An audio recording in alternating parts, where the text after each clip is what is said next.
Obviously, you were there at the rally yesterday. Would you mind walking me through a little bit of what everything was like before those shots were fired? Sure. The rally had just started. It started about an hour late. Trump was about less than 10 minutes into his presentation, and I heard a pop. I thought it was a balloon. And I heard a second pop. I thought, well, maybe it's fireworks because it wasn't very loud. And the third one, I figured out what it was. It was gunfire. So I turned to look at President Trump to see if he had been hit. And he had a puzzled look on his face. He was trying to figure out what was going on too. And then the fourth shot rang out, and it hit him in the side of the head, and he immediately went down on the deck of the podium. Secret Service rushed up. There was three more shots fired. Uh, I kept standing up looking for the shooter. I thought, he's not shooting at me. I'm okay. I got to find this guy. We got to get him before he kills the president or somebody. But everybody else around me was on the ground or kneeling, as crouching down as low as they could get. Uh, After the shooting stopped, I started looking around me, and a gentleman behind me was hit in the head. He actually died, and a woman behind me was hit in the chest. And she was bleeding profusely, and I think she's still in critical condition. And then Congressman Ronnie Jackson's nephew was sitting behind me, and he got shot in the neck. And but he's superficial. He's okay. He's not. I don't think he went to the hospital. So anyway, it was quite scary. But this time, uh, Trump is up, and everybody's glad that he's up. He's alive. We don't know. I thought he'd probably been hit two or three times, but apparently not. So they're trying to rush him off the podium. He won't go. He's doing a fist thrust up in the air two or three times and yelling at the crowd, fight, fight, fight back, waving at the crowd. So finally they whisk him off the podium and take him to a vehicle, and I'm sure rushed him to get some medical attention. Of course. And this by far is not your first Trump rally that you've been to. What has security been like at some of the other rallies that you've attended? You know, uh, it was good. It was as good as any of them I've been to. We went through metal detectors, had to empty all of our pockets. Ladies couldn't bring a purse in. You couldn't carry anything in. That might, they wouldn't even let umbrellas in with metal tips. So it was secure. The problem is this guy didn't go through security. He wasn't even on the property.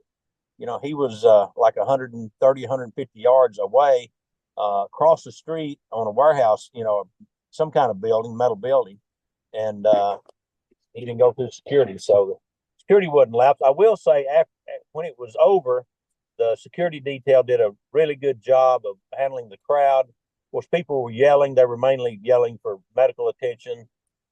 People, women were crying. It was kind of pandemonium for a bit, but the crowd didn't get out of control.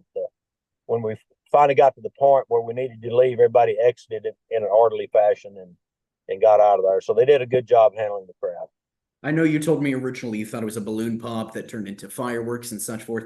What do you think other people in the crowd were thinking? What was going through y'all's head as you were exiting the moment after the former president appeared to be shot? Well, I thought it was a small caliber, like a 22, because it wasn't very loud. Obviously, I was wrong. The reason it wasn't very loud is 130 yards away, so that kind of muffled the sound. And I never heard a loud uh, report, from the security team, because they've obviously got 9 millimeter or larger handguns. But come to find out, it was sniper on one of the other roofs. Of course, they have suppressors on there. You wouldn't hear them shoot anyway. So that got him and took him out. But by my count, he fired at least 7 rounds. Did you It, ever think you would be in a situation like this inside of a Trump rally? as an elected official, I have death threats all the time. It's something I'm always armed. I wasn't, yesterday because obviously couldn't carry it on a commercial airline or couldn't take it into the rallies. Weapons aren't allowed. But any other time, I keep myself. Look for the exits. You want to make yourself aware of the situation. You kind of look, scan the crowd for anything unusual. So it's always on your mind, but it just never happened. I mean, this hadn't happened in 40 something years. The last time we had one. I hope I never get to witness another one because it's pretty traumatic to go through it. Absolutely. I can only imagine. We've seen political leaders from both sides of the aisle renounce this violence and give a call for people not to not support any of this violence. I'm assuming you're of a similar idea. Right. I would just tell your listeners, to pray for our nation to pull it back together, pray for the president, his full recovery, the victims that are still in the hospital, and both victims that were killed, including the shooter's family, because it's got to be tough on them at this time. So just keep all of those in your prayers. Absolutely. Absolutely. Moving forward, another impact we've been thinking about this is how do you think this could impact the future of the election this year? Well, that remains to be seen. I think right now, probably the country is pulled together. This should not be a partisan issue. I don't intend to make it one. I mean, I don't want this to happen to anybody, any American, no matter what political persuasion they are. So I actually think it's probably going to, on the Republican side, make us more resolute. We've got our national convention this week. I expect people to be there in full force and more determined than ever now to make sure that Donald Trump becomes president, because obviously God's hand was on him.